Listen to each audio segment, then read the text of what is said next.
আমার প্রিয় ভাই ও বোনেরা, আমরা বর্তমানে এই বিশেষ স্থানে বিবাহ সম্পর্কিত একটি সেমিনারের আয়োজন করছি এবং মানুষকে নিকার জন্য একত্রিত হতে উৎসাহিত করার জন্য এটি সংযুক্ত।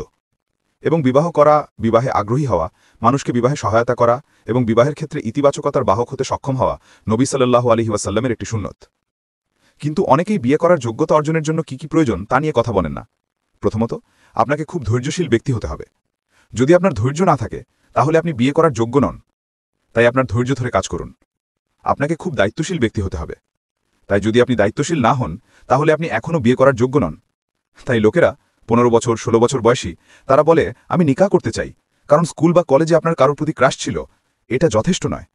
এবং তারপর তারা বলেন না, নবী সাল্লাল্লাহু আলাইহি ওয়াসাল্লাম এটা সহজ করে দিয়েছেন, তুমি কেন এটা কঠিন করে তুলছ? বিয়ে করার জন্য প্রয়োজনীয় কোনো গুণাবলী তোমার নেই এবং তুমি কেবল নিজেকে নিয়ন্ত্রণ করতে না পারার অক্ষমতাকে বৈধ করতে চাও। আর এটা নিকাহ নয়, এটা সঠিক বিয়ে নয়। তুমি সত্যিই বিয়ে করতে চাও, নিজের উপর কাজ করো। তুমি কি শান্ত স্বভাবের মানুষ? তুমি কি ধৈর্যশীল? তুমি কি তোমার মেজাজ নিয়ন্ত্রণে কাজ করেছ? অনেকের মেজাজ এমন যে রেগে গেলে তারা আসলে অনেক কিছু ধ্বংস করে দেয়। তারা চিৎকার করতে শুরু করে, গালিগালাজ করতে শুরু করে। কার সাথে কথা বলছে তাতে তাদের কিছু যায় আসে না। সম্মানের কোনো স্তর নেই। যদি তাই হয় তাহলে তোমার মেজাজ নিয়ন্ত্রণে কাজ করো। এটা স্বাভাবিক, তুমি একজন মানুষ, মাঝে মাঝে রেগে যাওয়া স্বাভাবিক, মেজাজ থাকা স্বাভাবিক, কিন্তু তোমার মেজাজ কোন স্তরে, তাই এটা নিয়ে কাজ করো। আর আমি যে কারণে বলছি যে আমাদের অনেকেই ইতিমধ্যেই বিবাহিত, এই গুণগুলি দেখার এবং সেগুলি সংশোধন করার জন্য এখনও দেরি হয়নি। ইনশাল্লাহ এটি তোমাকে এখনকার চেয়ে সুখী করে তুলবে। তাই ইনশাল্লাহ আমরা আমাদের ধৈর্য নিয়ন্ত্রণে কাজ করি। খুব ধৈর্য ধরো। তুমি জানো তুমি এমন একজনের সাথে বাস করতে যাচ্ছ যে তোমার থেকে আলাদা। তাদেরকে সম্মান দিতে হবে। তুমি কি এটা করতে প্রস্তুত? তোমাকে কি তাদের রক্ষা করতে হবে? তুমি কি এটা করতে প্রস্তুত? তোমাকে তাদের মর্যাদা দিতে হবে। তোমাকে তাদের মূল্যবান বোধ করাতে হবে, যেমন নবী সাল্লাল্লাহু আলাইহি ওয়াসাল্লাম তার স্ত্রীদের প্রতি করেছিলেন। তোমাকে তাদের বোঝাতে অথবা অন্তত অনুভব করতে হবে তুমি তাদের রক্ষা করার এবং তোমার সর্বোচ্চ ক্ষমতা দিয়ে তাদের ভরণ পোষণ করার জন্য প্রস্তুত। তাই কাউকে ঠান্ডা মাথায় দেখার কোনো প্রয়োজন নেই। যদি তোমার আচরণের ধরন এমনই হয় তাহলে সুবহানাল্লাহ, বিয়ে করার আগে তোমার এখনও অনেক কিছুর প্রয়োজন। তোমার কতদিন লেগেছে? অনেক বছর লেগেছে। তুমি এটাকে একসাথে গড়ে তুলেছ। শুরুতে কিছুটা হলেও তোমার বাবা মায়ের উপর নির্ভর করাও ভুল নয়। এর মানে হলো, আমার বয়স 20 বছর, আমি বিয়ে করতে চাই। আমি আমার ধৈর্য, শ্রদ্ধা, চরিত্রের উপর কাজ করেছি। আমি আমার চরিত্র, আচরণ, মেজাজ নিয়ে কাজ করেছি। আমি একজন নিঃস্বার্থ ব্যক্তি। আমি সাহায্য করি, আমি মানুষকে গুরুত্বপূর্ণ মনে করার চেষ্টা করি এবং আমার দিন আছে, আমার আখলাক আছে। আমি বিয়ে করতে প্রস্তুত। আমি সামর্থ্য রাখি, কিন্তু যতটা প্রয়োজন ততটা নয়। আমি আমার বাবাকে বলি, বাবা তুমি কি জানো তুমি কি আমাকে প্রায় 5 বছর সাহায্য করবে? বাবা বলেন, আমরা কি দেখছি? তিনি বলেন, আমরা প্রায় মাসে 500 পাউন্ডের দিকে তাকাচ্ছি। ঠিক আছে। বাবা যদি বলেন, হ্যাঁ কোনো সমস্যা নেই, তুমি উত্তেজিত হবে, তাই না? বাবা চলো আজকেই নিকাহ সেরে ফেলি, তাই না? এখন তুমি মেয়ের বাবার কাছে আসো। তুমি কোথায় কাজ করো? সে বলে, আচ্ছা আমার বাবা আমাকে 5 বছর ধরে সাহায্য করবে। না, তুমি আমার মেয়েকে বিয়ে করতে পারবে না। কিন্তু এটা কি ভুল? এটা ভুল নয়। সুবহানাল্লাহ, আমি এমন কিছু লোককে চিনি যাদের শ্বশুরবাড়ির লোকেরা তাদের সাহায্য করেছে। তুমি যে মহিলাকে বিয়ে করতে চাও তার মেয়ের বাবার কাছে যাও এবং সে বলল, তুমি কি করছো? সে বলল, তুমি জানো কি আমি খুব বেশি কিছু করি না, কিন্তু তুমি জানো আমার একটা চাকরি আছে, কিন্তু এটা তোমাকে নাও জানাতে পারে, দেখা শেষ হয়ে যায়। তাই চিন্তা করো না ছেলে, তুমি যখন তোমার পরিবারে বিয়ে হবে আমি তোমাকে সাহায্য করব। মুসা আলাইহিস সালামকে দেখো, কুরআনে এর উল্লেখ আছে। তিনি মাদিয়ানে গিয়েছিলেন, তুমি হয়তো গল্পটা জানো, এবং সেই 2 মহিলাকে দেখতে পেল যারা কিছু একটা করার চেষ্টা করছিল এবং তাদের পালের তৃষ্ণা মেটাচ্ছিল, তাই না? সে বলল, তুমি কি করছো? তারা বলল, আচ্ছা আমরা এটাই করছি, আর আমাদের বাবা একজন বয়স্ক মানুষ। সে বলল, তুমি জানো, তুমি সরে যাও, আমি তোমাকে সাহায্য করব। সে তাদের সাহায্য করেছিল। আর তখন সে বলল, তার বিয়ের খুব খুব প্রয়োজন ছিল। সে বলে, হে আল্লাহ আমাকে সাহায্য করো, রাব্বানা ইন্নানি লিমা আনজালতা ইলাইয়া মিন খাইরিন ফাকির। হে আল্লাহ তুমি এখন আমাকে যাই পাঠাও, আমার তার খুব প্রয়োজন। তাই কিছুক্ষণ পরে তাদের একজন ফিরে আসে, কারণ তারা বাড়ি ফিরে বাবাকে গল্পটা বলেছিল, এবং যখন তারা এলো তখন তাদের একজন ফিরে এসে বলল, আমার বাবা আসলে তোমাকে ডাকছেন তোমার সাহায্যের জন্য পুরস্কৃত করার জন্য। যখন সে সেখানে গেল, মেয়েরা নিজেরাই বাবাকে বলল, ইস্তাজিরু ইন্না খায়রা মান ইস্তাজারতা আল কাউয়ুল আমিন। এই লোকটিকে চাকরি দাও। জানো কেন? তুমি সবচেয়ে ভালো ব্যক্তি হিসাবে নিয়োগ করতে পারো সেই ব্যক্তি যে পরিশ্রমী এবং সৎ। এই লোকটি সৎ, অনেক লক্ষণ ছিল, আর সে পরিশ্রমীও। তাই এর পরিবর্তে বাবা বলে, এন্নি উরিদু আনুন কেহাকা এহেদাব নাতাইয়া হাতাইনি আলা আন তাজুরানি থামানিয়া হিজাজ। সে বলে, জানো কি, আমি চাই তুমি আমার মেয়ের একজনের সাথে বিয়ে দাও এবং তুমি 8 বছর ধরে আমার জন্য কাজ করো। এর অর্থ কি? টাকার জন্য চিন্তা করো না। সে তাকে জিজ্ঞাসা করেনি তোমার কি আছে কি নেই। সেই মাত্র দেখলো যে এই লোকটির ভালো আখলাক আছে, এই লোকটি একজন দুর্দান্ত মানুষ, সে আমার বাচ্চাদের দেখাশোনা করবে, সে সৎ, আর সে আসলে সৎ, পরিশ্রমী। তুমি কি চাও? লোকটি পরিশ্রমী এবং সে সৎ। সে এত কঠোর পরিশ্রম করবে, তুমি যা অর্জন করতে পারো তার চেয়েও বেশি পাবে। তারা কি জানতো যে এই লোকটি আল্লাহর নবী হতে চলেছে? তারা কি জানতো যে ভবিষ্যৎ কোথায় লুকিয়ে আছে? কিছুই না। এটা কি ছিল? এটা একটা হিসেব করা ঝুঁকি ছিল। যদিও কেউ হয়তো যুক্তি দিতে পারে যে ঠিক আছে, সোয়াইব আলাইহিসসালাম নিজেই আল্লাহর নবী ছিলেন, সেটা তার জায়গায়। কিন্তু তোমার এবং আমার জন্য এটা সবসময় একটা হিসেব করা ঝোঁকে। আমি কখনোই 100% জানতে পারি না যে আমার বিয়ে সফল হবে কিনা। বিয়ে এমন একটি জিনিস যেখানে তুমি এতে প্রবেশ করো এবং তুমি সেটার উপর কাজ করো, তুমি বিয়ে নিয়ে কাজ করো। তাই তোমার উত্থান পতন হতে পারে, এটা ঠিক আছে। আমি অন্যদিন স্নোডেন পর্বতে আরোহণ করেছিলাম এবং লোকেরা আমাকে বলেছিল এটা কেমন ছিল। আমি বললাম, তুমি জানো এর আগে এবং পরে দুই ভিন্ন জিনিস। আমি তোমাকে বর্ণনা করতে পারবো না যেটা কেমন ছিল। এটা জানার জন্য তোমাকে এটা করতে হবে, ঠিক বিয়ের মতো। আমি তোমাকে বলতে পারছি না বিয়ে কেমন। আমি তোমাকে একটা বা দুটো টিপস দিতে পারি, কিন্তু তোমার বিয়ে কেমন হবে সেটা জানতে তোমাকে অবশ্যই এটা করতে হবে। আর তারপর তোমাদের একসাথে থাকতে হবে, একসাথে ত্যাগ স্বীকার করতে হবে এবং একসাথে কাজ করতে হবে। প্রথমে মাশাআল্লাহ তুমি তরুণ, তুমি জানো তুমি উগ্র, সুবহানাল্লাহ তুমি উত্তেজিত হয়ে পড়ো। যখন তুমি বয়স বাড়ো তখন তোমার স্ত্রী দেখতে কেমন তা নিয়ে আর কিছু থাকে না, চেহারা অপ্রাসঙ্গিক হয়ে পড়ে। আমি বলছি না যে ভালো দেখাও না, দয়া করে সুন্দর করে দেখার চেষ্টা করো। একজন স্বামীরও সুন্দর দেখা উচিত। যেন মানুষ বলে আমার স্ত্রী সাজগোজ করে না। আমি বলি, কিন্তু চাচা তুমি ভালো সাজগোজ করো না। তোমার স্ত্রী সম্ভবত এটা নিয়ে চিন্তিত, তাই তোমাকে এটা দুইভাবে করতে হবে। কিন্তু একটা নির্দিষ্ট সময়ে গুরুত্বপূর্ণ বিষয় হলো তুমি যখন 35, 40, 45 বছর বয়সে পৌঁছাও তখন তুমি দেখতে শুরু করো এটা আরও গুরুত্বপূর্ণ যে গভীর ভালোবাসা আছে। কারণ এই ব্যক্তি আমার জন্য ত্যাগ স্বীকার করেছে, তারা ত্যাগ স্বীকার করেছে, তারা আমার সন্তানদের দেখাশোনা করে, তারা ঘরে আছে, তারা অথবা উদাহরণস্বরূপ তারা আমার জন্য এটা করেছে এবং আমার জন্য ওটা করেছে এবং তারা আমার পাশে দাঁড়িয়েছে। আমাদের খুব কম সমস্যা এবং সমস্যা ছিল, আমরা সেগুলো কাটিয়েছি, সম্পর্ক দৃঢ় হয়ে ওঠে। আমাদের বয়স কত? 50 বছর বয়স। দেখো এটা ঘটে। কখনো কখনো যখন তুমি ছোট তুমি দ্রুত সবকিছু ভেঙে ফেলতে চাও। এটা নির্ভর করে, যাও এবং বয়স্কদের কাছ থেকে পরামর্শ নাও, চেষ্টা করে শুধরে নাও। এভাবেই সম্পর্ক ভেঙে ফেলো না। নিশ্চিত করো যে তুমি কঠোর পরিশ্রম করেছো। আমি যেমন বলছিলাম তোমার শ্বশুর তোমাকে সাহায্য করা বা তোমার বাবার সাহায্য করা ভুল নয়, কিন্তু আজকের পৃথিবীতে মানুষ বলছে না যে যদি তোমার গাড়ি এবং বাড়ি না থাকে তাহলে এখানে আসতে কষ্ট করো না। আচ্ছা, তাহলে তোমার মেয়েকে কমপক্ষে 40 বছর বয়সী কাউকে বিয়ে করতে হবে, কারণ তখনই তারা তাদের বাড়ি এবং গাড়ি কিনতে শুরু করবে। তুমি কি খুশি? সে বলে না, সে অবশ্যই থাকবে। এই কারণে মাঝে মাঝে বিভিন্ন কারণে এত বিলম্ব হচ্ছে, যার মধ্যে কিছু বৈধ, কিছু আল্লাহ চান না যে তুমি যে কোনো কারণে কারোর সাথে মিলিত হও, তাই দেরি হতে পারে, নাও হতে পারে। কিন্তু যদি এটা আমাদের দোষ হয় তাহলে আমরাই দায়ী। তাই যদি তুমি কাউকে জিজ্ঞাসা করো ভাই তোমার বয়স কত, সে বলে 35। বিবাহিত? সে বলে না এখনো হয়নি। আমি বললাম কিন্তু ভাই 35, তুমি এখন দাদা হতে পারতে, তাই না? এটা শুধু একটা রসিকতা, কিন্তু আমি বলতে চাইছি এটা এমন একটা উৎসাহ যা তাকে একটু খারাপ মনে করে। কারণ খুব বেশি হট্টগোল করো না, খুব বেশি হট্টগোল করো না। তুমি 10-এর মধ্যে 10 খুঁজে পাবে না। যদি তুমি 10-এর মধ্যে 8 খুঁজে পাও তাহলে আল্লাহর ইচ্ছে তুমি যেতে পারো। তোমার জানা উচিত যে তোমাদের মধ্যে যে দুজন আছে তাদের মধ্যে কোনটা নেই, তারা তোমার কাছে কতটা গুরুত্বপূর্ণ। যদি এটা খুব গুরুত্বপূর্ণ না হয় তাহলে বাদ দাও, কিন্তু যদি এটা এত গুরুত্বপূর্ণ না হয় তাহলে ঠিক আছে। তুমি জানো তুমি এই বিশেষ মডেলের মতো দেখতে কাউকে চাও, তারা দেখতে এমন হবে না। সবাই আলাদাভাবে তৈরি, তারা দেখতে আলাদা, কিন্তু এটা এক ধাপ নিচে, এক ধাপ নিচে। কে বলেছে তুমি পৃথিবীর সবচেয়ে সুদর্শন মানুষ? জানো আল্লাহ আমাদের সকলের জন্য সবকিছু সহজ করে দিন। তাহলে আজ আমি যা বলতে চাই এবং আমি ইতিমধ্যে যা বলেছি তা হলো দায়িত্বশীলতা বিকাশ করা, অন্যদের জন্য এটি সহজ করে দিন। তুমি কি জানো যখন তুমি ম্যাচমেক করো তখন তুমি পুরস্কার পাও? ম্যাচমেকিংয়ের অর্থ কি? আমাদের অনেকেই ম্যাচমেক না করার জন্য দোষী। তোমার মেয়ে আছে, তোমার ভাগ্নে আছে, তোমার বোন আছে, তোমার যে কেউ আছে। তোমার এমন বাবা মা থাকতে পারে যিনি বিধবা বা তালাকপ্রাপ্ত হওয়ার কারণে অবিবাহিত, পুরুষ হোক বা মহিলা। যদি তুমি এমন একজন ব্যক্তি হতে চাও যে আমি কারোর সাথে দেখা করেছি, তাহলে আমি কি তোমাদের দুজনকে বিয়ের উদ্দেশ্যে দেখা করাতে পারি? এটা একটা ইবাদত, এটা একটা ইবাদত, এটা একটা ইবাদত। যদি আমি তোমাকে বলি ভাই দুঃখিত, আমি জানি তুমি বিবাহিত হতে পারো, কিন্তু যদি আমি তোমাকে বলি ভাই তোমার জন্য আমার মনে কেউ আছে, আমি মনে করি এটা ভালো হবে কারণ আমি তোমাকে চিনি। যদি আমি তোমাকে চিনি মাশাআল্লাহ। আর তুমি হয়তো বলবে ঠিক আছে কোনো ক্ষতি নেই, সম্মান ও মর্যাদার সাথে দেখা করতে লজ্জা করো না। এমন সম্পর্ক গড়ে তোলা যে হারাম, কিন্তু সম্মান ও মর্যাদার সাথে দেখা করতে পারো। তুমি কি বলো? সালাম আলাইকুম, ওয়ালাইকুম আসসালাম, কেমন আছো ইত্যাদি। তুমি কোথা থেকে এসেছো, তুমি এটা কি, তোমার ওটা কি, ব্যাকগ্রাউন্ড চেক, অনেক কিছু আমি হয়তো করেছি। কারণ অনুমান করো আমি তোমাকে পরিচয় করিয়ে দিয়েছি, আমি ইতিমধ্যে কিছু জিনিস জানি। তুমি আমাকে জিজ্ঞাসা করতে পারো তুমি এই ব্যক্তি সম্পর্কে কতটা জানো। যদি আমি বলি আচ্ছা কিছুই না, আর তুমি কিভাবে ভেবেছিলে আমি সামঞ্জস্যপূর্ণ, তাই হয় আমি তাদের সাথে কাজ করি, অথবা আমি তাদেরকে দেখেছি, অথবা আমি তাদের সাথে দেখা করেছি। এটা ভুল নয়। আমাদের অনেকেই আমাদের পরিবারের সদস্যদের জীবনসঙ্গী খুঁজে পেতে সাহায্য করি না, এবং কখনো কখনো আমরা হাস্যকর। আমি এমন কিছু লোককে চিনি, আস্তাগফিরুল্লাহ, এই সম্প্রদায়ের কেউই নয়, কিন্তু কিছু সম্প্রদায়ের কাছে আমি এমন কিছু ঘটনার মুখোমুখি হয়েছি যেখানে একজন পুরুষ অন্য একজন পুরুষের কাছে টাকা ধার করেছিল এবং সে টাকা পরিশোধ করতে পারেনি, এবং তাই সে বলেছিল তুমি আমার মেয়েকে বিয়ে করতে পারো। এটা কি একজন মুসলিমের জন্য ঠিক আছে?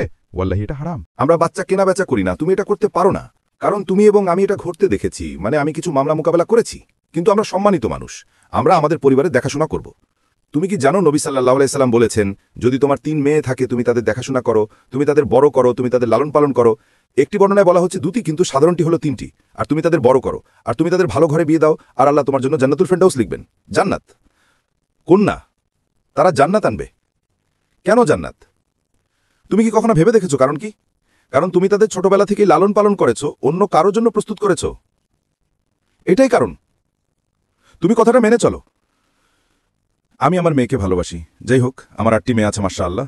আমি জানি গতবার যখন আমি বলেছিলাম যে বায়ানের পর কেউ আমার কাছে এসে বলেছিল আমি কি তাদের একজনকে বিয়ে করতে পারি, আমি বললাম আরে তুমি আমার সাথে এভাবে কথা বলতে পারো শাইখ।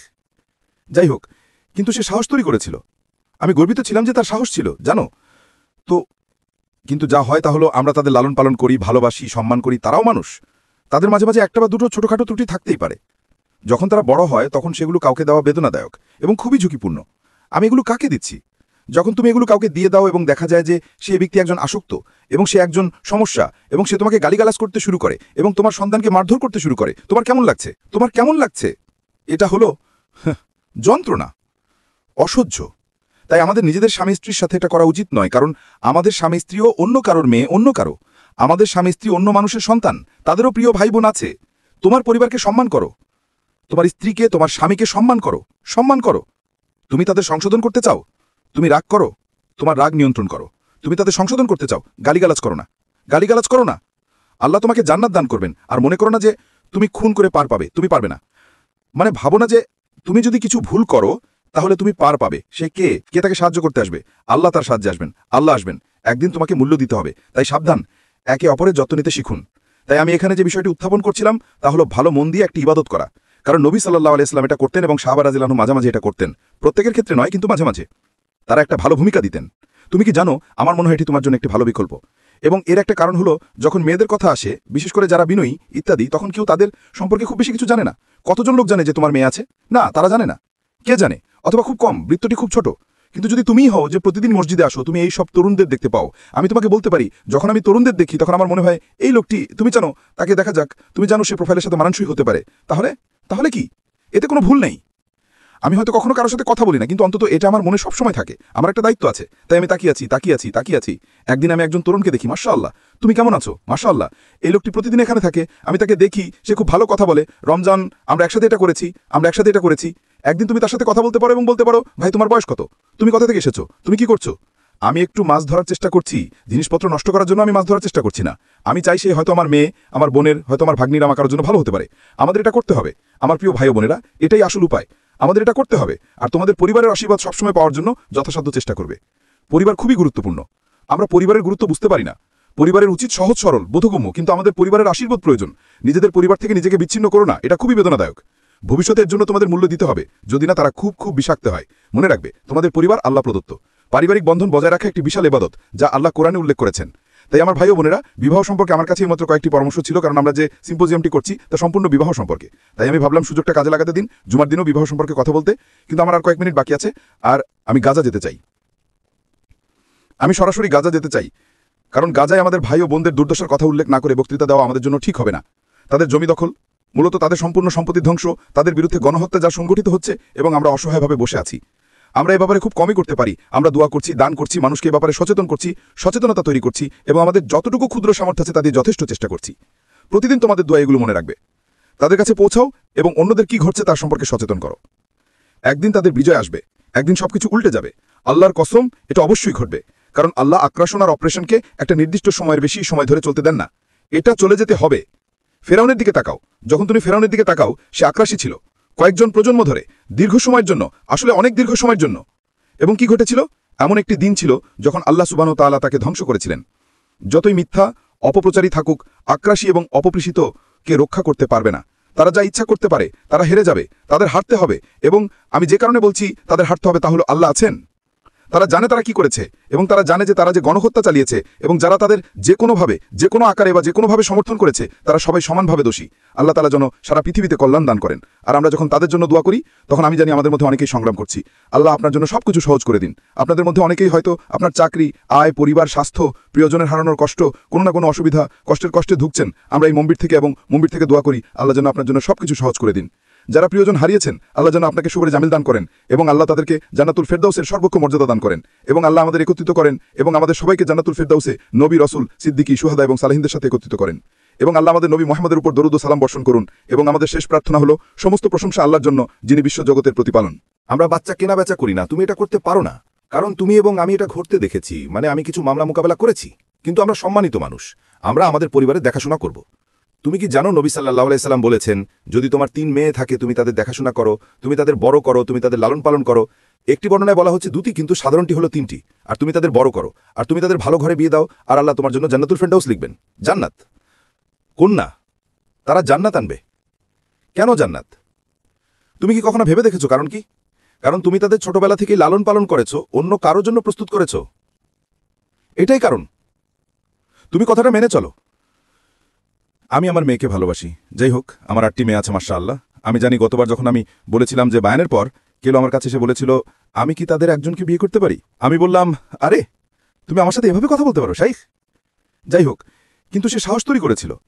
আমি গর্বিত ছিলাম যে তার সাহস ছিল, জানো তো। কিন্তু যা হয় তা হলো, আমরা তাদের লালন পালন করি, ভালোবাসি, সম্মান করি। তারাও মানুষ, তাদের মাঝে মাঝে একটা বা দুটো ছোটখাটো ত্রুটি থাকতেই পারে। যখন তারা বড় হয় তখন সেগুলো কাউকে দেওয়া বেদনাদায়ক এবং খুবই ঝুঁকিপূর্ণ। আমি এগুলো কাকে দিচ্ছি? যখন তুমি এগুলো কাউকে দিয়ে দাও এবং দেখা যায় যে সেই ব্যক্তি একজন আসক্ত এবং সে একজন সমস্যা এবং সে তোমাকে গালিগালাজ করতে শুরু করে এবং তোমার সন্তানকে মারধর করতে শুরু করে, তোমার কেমন লাগছে? তোমার কেমন লাগছে? এটা হলো যন্ত্রণা, অসহ্য। তাই আমাদের নিজেদের স্বামী স্ত্রীর সাথে এটা করা উচিত নয়, কারণ আমাদের স্বামী স্ত্রীও অন্য কারোর মেয়ে, অন্য কারো। আমাদের স্বামী স্ত্রী অন্য মানুষের সন্তান, তাদেরও প্রিয় ভাই বোন আছে। তোমার পরিবারকে সম্মান করো, তোমার স্ত্রীকে, তোমার স্বামীকে সম্মান করো, সম্মান করো। তুমি তাদের সংশোধন করতে চাও, তুমি রাগ করো, তোমার রাগ নিয়ন্ত্রণ করো। তুমি তাদের সংশোধন করতে চাও, গালিগালাজ করো না, গালিগালাজ করো না। আল্লাহ তোমাকে জান্নাত দান করবেন। আর মনে করো না যে তুমি খুন করে পার পাবে, তুমি পারবে না। মানে ভাবো না যে তুমি যদি কিছু ভুল করো তাহলে তুমি পার পাবে। সে কে কে তাকে সাহায্য করতে আসবে? আল্লাহ তার সাহায্যে আসবেন, আল্লাহ আসবেন। একদিন তোমাকে মূল্য দিতে হবে। তাই সাবধান, একে অপরের যত্ন নিতে শিখুন। তাই আমি এখানে যে বিষয়টি উত্থাপন করছিলাম তা হলো ভালো মন দিয়ে একটি ইবাদত করা। কারণ নবী সাল্লাল্লাহু আলাইহি সাল্লাম এটা করতেন এবং সাহাবা রাদিয়াল্লাহু আনহুম মাঝে মাঝে এটা করতেন। প্রত্যেকের ক্ষেত্রে নয়, কিন্তু মাঝে মাঝে তারা একটা ভালো ভূমিকা দিতেন। তুমি কি জানো, আমার মনে হয় এটি তোমার জন্য একটি ভালো বিকল্প। এবং এর একটা কারণ হলো, যখন মেয়েদের কথা আসে, বিশেষ করে যারা বিনয়ী ইত্যাদি, তখন কেউ তাদের সম্পর্কে খুব বেশি কিছু জানে না। কতজন লোক জানে যে তোমার মেয়ে আছে? না, তারা জানে না। কে জানে? অথবা খুব কম, বৃত্তটি খুব ছোট। কিন্তু যদি তুমিই হও যে প্রতিদিন মসজিদে আসো, তুমি এই সব তরুণদের দেখতে পাও, আমি তোমাকে বলতে পারি, যখন আমি তরুণদের দেখি তখন আমার মনে হয় এই লোকটি, তুমি জানো, তাকে দেখা যাক, তুমি জানো সে প্রোফাইলের সাথে মানানসই হতে পারে। তাহলে তাহলে কি? এতে কোনো ভুল নেই। আমি হয়তো কখনো কারোর সাথে কথা বলি না, কিন্তু অন্তত এটা আমার মনে সবসময় থাকে। আমার একটা দায়িত্ব আছে, তাই আমি তাকিয়ে আছি। একদিন আমি একজন তরুণকে দেখি, মাশাআল্লাহ, তুমি কেমন আছো? মাশাআল্লাহ, এই লোকটি প্রতিদিন এখানে থাকে, আমি তাকে দেখি, সে খুব ভালো কথা বলে। রমজান আমরা একসাথে এটা করেছি। একদিন তুমি তার সাথে কথা বলতে পারো এবং বলতে পারো, ভাই তোমার বয়স কত? তুমি কোথা থেকে এসেছো? তুমি কি করছো? আমি একটু মাছ ধরার চেষ্টা করছি, জিনিসপত্র নষ্ট করার জন্য আমি মাছ ধরার চেষ্টা করছি না। আমি চাই সে হয়তো আমার মেয়ে, আমার বোনের, হয়তো আমার ভাগ্নির আমার কারোর জন্য ভালো হতে পারে। আমাদের এটা করতে হবে আমার প্রিয় ভাই বোনেরা, এটাই আসল উপায়। আমাদের এটা করতে হবে। আর তোমাদের পরিবারের আশীর্বাদ সবসময় পাওয়ার জন্য যথাসাধ্য চেষ্টা করবে। পরিবার খুবই গুরুত্বপূর্ণ। আমরা পরিবারের গুরুত্ব বুঝতে পারি না। পরিবারের উচিত সহজ সরল, বোধগম্য, কিন্তু আমাদের পরিবারের আশীর্বাদ প্রয়োজন। নিজেদের পরিবার থেকে নিজেকে বিচ্ছিন্ন করো না, এটা খুবই বেদনাদায়ক। ভবিষ্যতের জন্য তোমাদের মূল্য দিতে হবে, যদি না তারা খুব খুব বিষাক্ত হয়। মনে রাখবে, তোমাদের পরিবার আল্লাহ প্রদত্ত। পারিবারিক বন্ধন বজায় রাখা একটি বিশাল ইবাদত, যা আল্লাহ কোরআনে উল্লেখ করেছেন। তাই আমার ভাই ও বোনেরা, বিবাহ সম্পর্কে আমার কাছে মাত্র কয়েকটি পরামর্শ ছিল, কারণ আমরা যে সিম্পোজিয়ামটি করছি তা সম্পূর্ণ বিবাহ সম্পর্কে। তাই আমি ভাবলাম সুযোগটা কাজে লাগাতে দিন, জুমার দিনও বিবাহ সম্পর্কে কথা বলতে। কিন্তু আমার আর কয়েক মিনিট বাকি আছে, আর আমি গাজা যেতে চাই। আমি সরাসরি গাজা যেতে চাই, কারণ গাজায় আমাদের ভাই ও বোনদের দুর্দশার কথা উল্লেখ না করে বক্তৃতা দেওয়া আমাদের জন্য ঠিক হবে না। তাদের জমি দখল, মূলত তাদের সম্পূর্ণ সম্পত্তি ধ্বংস, তাদের বিরুদ্ধে গণহত্যা যা সংগঠিত হচ্ছে, এবং আমরা অসহায়ভাবে বসে আছি। আমরা এ ব্যাপারে খুব কমই করতে পারি। আমরা দোয়া করছি, দান করছি, মানুষকে এ ব্যাপারে সচেতন করছি, সচেতনতা তৈরি করছি, এবং আমাদের যতটুকু ক্ষুদ্র সামর্থ্য আছে তাদের যথেষ্ট চেষ্টা করছি। প্রতিদিন তোমাদের দোয়া এগুলো মনে রাখবে, তাদের কাছে পৌঁছাও এবং অন্যদের কি ঘটছে তার সম্পর্কে সচেতন করো। একদিন তাদের বিজয় আসবে, একদিন সবকিছু উল্টে যাবে। আল্লাহর কসম, এটা অবশ্যই ঘটবে, কারণ আল্লাহ আক্রাসন আর অপারেশনকে একটা নির্দিষ্ট সময়ের বেশি সময় ধরে চলতে দেন না। এটা চলে যেতে হবে। ফেরাউনের দিকে তাকাও, যখন তুমি ফেরাউনের দিকে তাকাও, সে আক্রাসী ছিল কয়েকজন প্রজন্ম ধরে, দীর্ঘ সময়ের জন্য, আসলে অনেক দীর্ঘ সময়ের জন্য। এবং কি ঘটেছিল? এমন একটি দিন ছিল যখন আল্লাহ সুবহানাহু ওয়া তাআলা তাকে ধ্বংস করেছিলেন। যতই মিথ্যা অপপ্রচারী থাকুক, আক্রাসী এবং অপপৃষিতকে রক্ষা করতে পারবে না। তারা যা ইচ্ছা করতে পারে, তারা হেরে যাবে, তাদের হারতে হবে। এবং আমি যে কারণে বলছি তাদের হারতে হবে তা হলো, আল্লাহ আছেন, তারা জানে তারা কি করেছে, এবং তারা জানে যে তারা যে গণহত্যা চালিয়েছে এবং যারা তাদের যে কোনোভাবে যে কোনো আকারে বা যে কোনোভাবে সমর্থন করেছে তারা সবাই সমানভাবে দোষী। আল্লাহ তাআলা যেন সারা পৃথিবীতে কল্যাণ দান করেন। আর আমরা যখন তাদের জন্য দোয়া করি তখন আমি জানি আমাদের মধ্যে অনেকেই সংগ্রাম করছি। আল্লাহ আপনার জন্য সবকিছু সহজ করে দিন। আপনাদের মধ্যে অনেকেই হয়তো আপনার চাকরি, আয়, পরিবার, স্বাস্থ্য, প্রিয়জনের হারানোর কষ্ট, কোনো না কোনো অসুবিধা, কষ্টে ভুগছেন। আমরা এই মন্দির থেকে এবং মন্দির থেকে দোয়া করি আল্লাহ যেন আপনার জন্য সবকিছু সহজ করে দিন।